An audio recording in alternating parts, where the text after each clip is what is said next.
memiliki keutamaan. Karena beliau mengatakan beliau mengatakan liyalini minkum ulul ahlam wan nuha, hendaknya berdiri di belakangmu orang-orang yang dewasa dan berakal di antara kalian. Tsumma alladziina yalunahum, tsumma alladziina yalunahum. Kemudian orang yang sesudah mereka dan orang sesudah mereka. Maksudnya orang yang berakal juga namun di bawah mereka. Maksudnya seperti itu. Ya. Jadi kalau seperti ini, nanti kalau ada anak-anak lebih baik jangan, apalagi anaknya ini masih banyak bermain-main ya, jangan di belakang imam. Ya. Kalau dia memang usianya tamyiz, belum balik tapi tamyiz. Tamyiz itu sudah bisa membedakan antara bahaya secara umum, ya, bisa 7 tahunan. Dia tahu kalau jalan di jalanan dia ke pinggir, api bahaya, itu tamyiz kira-kira.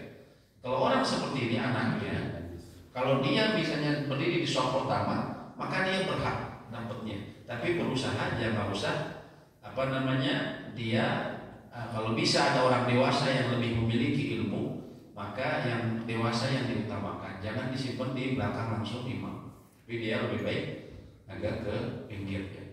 Kecuali tidak ada yang jago kecuali dia. Bisa jadi masyarakatnya ini, mohon maaf, orangnya banyak yang tidak paham agama, tapi si anak ini usianya tamyiz, belum balik tapi tamyiz, tapi dia paham masalah agama, bacaannya, hafalannya bagus, kan ada yang kayak gitu ya. Maka dia boleh saat itu. Ya.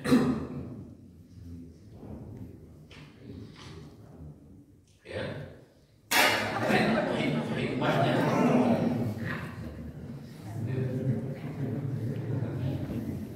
Hikmahnya antara lain dia bisa meluruskan bacaan kalau imam salah dan meluruskan imam. Bacaan imam ini ada yang wajib, ada yang sunnah.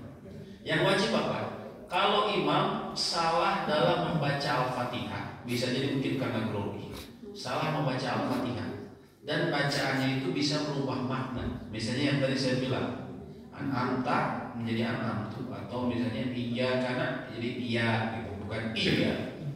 Maka saat itu makmum apakah wajib memberitahu? Maksudnya ngasih tahu. Dia baca iya an'amta, dia bilang an'amta, dia harus betulkan, wajib hukumnya. Tapi kalau bacaan dalam Al-Fatihah yang tidak berubah makna, tapi ini memang agak susah ya. Kita soalnya tidak tahu maknanya berubah makna atau tidak, gitu kan? Tapi intinya secara umum kalau Al-Fatihah, kalau tahu kita ada kesalahan kita betulkan, ya. Dan jangan sungkan sebenarnya ya. Tapi kalau di luar Al-Fatihah, bacaan surat walaupun panjang pendeknya salah, dia hukumnya sunnah. Kita benerin bagus, ya. Itu sunnah, kita dapat keutamaan. Tapi kalau kita tidak benarkan, sholat tetap sah. Tapi kalau Al-Fatihah imamnya salah, makmum nggak ada yang benerin, maka bisa jadi sholatnya tidak sah. Ya.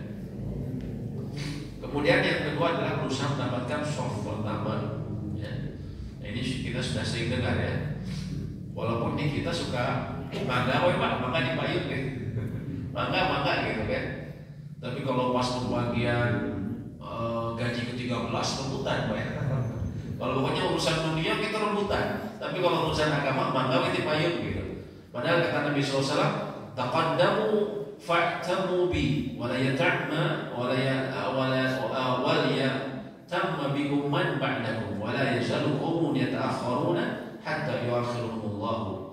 Beliau mengatakan, majulah dan hendaklah kalian mengikuti, dan hendaknya orang yang sesudah kalian mengikuti kalian, dan suatu kaum terus mengakhirkan diri mereka dengan berdiri di belakang, maksudnya dalam sholat, hingga akhirnya Allah pun mengakhirkan mereka. Karena dia biasa mengakhirkan selalu di shaf belakang, hingga akhirnya Allah bisa jadi mengakhirkan mereka. Ya, maknanya di antara lain mengakhirkan mereka dalam masuk ke dalam surga. Ya Allahu a'lam bishawab. Kita tadi disebutkan para ulama.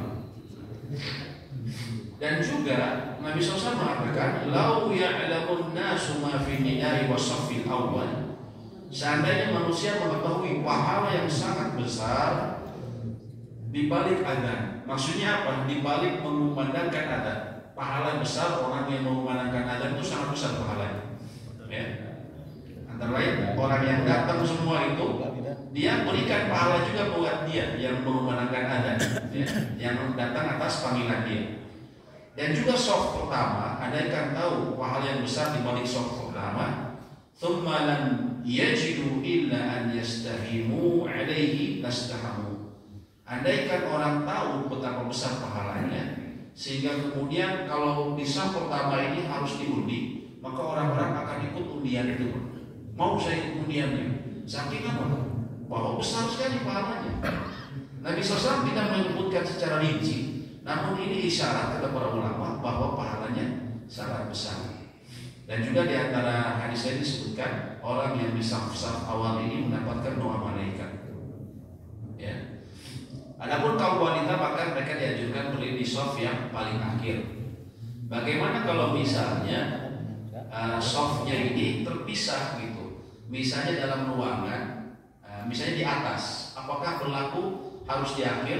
Sejumlah ulama mengatakan kalau seperti itu tidak mengapa wanita di depan, karena maksudnya di akhir ini karena masjid zaman Nabi SAW itu sempit, sehingga dimaksudkan perempuan di akhir itu untuk menjauhkan mereka dari laki-laki. Adapun